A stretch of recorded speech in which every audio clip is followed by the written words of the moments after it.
रेगिस्तान की तपती रेत पर सूरज आग बरसा रहा था।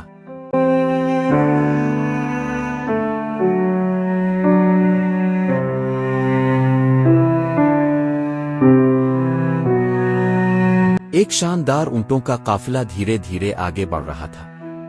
काफिले के बीच में सुनहरे लिबास में एक मलिका सवार थी, खूबसूरत, बावकार और खुद एतमादी से भरपूर। मलिका ने अचानक ऊंट रोका।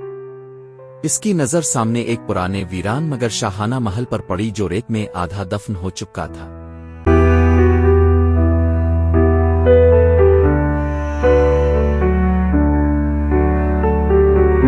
ये महल, इस वीरान सहरा में, मलिका हैरत से बोली, किसका रहा होगा?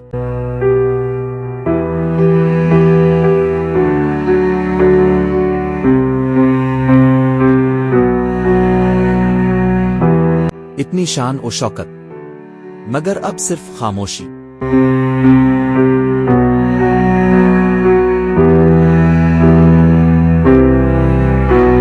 ऊंट से आतर और महल की टूटी फूटी दीवारों को देखने लगी। दरवाजे पर एक पुराना कतबा आवेजा था जिस पर लिखा था, ये महल बादशाह कैस का था, जिसने सारी उम्र ताकत और दौलत जमा करने में लगा दी, मगर आखिरकार तन्हा ही इस दुनिया से चला गया।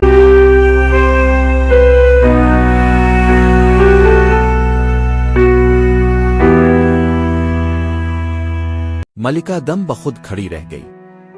इसने इर्द गिर्द देखा, न कोई दरबान, न कोई खादिम, न कोई वारिस।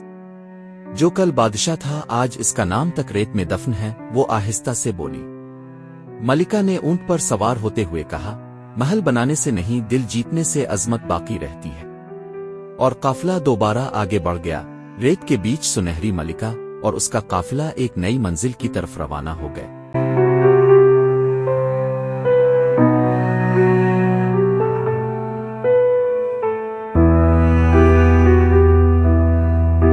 दौलत, ताकत और महल सब मिट्टी में दफन हो जाते हैं। असल अजमत नरमी, मोहब्बत और नेक अमल में है, जो इंसान के जाने के बाद भी जिंदा रहते हैं।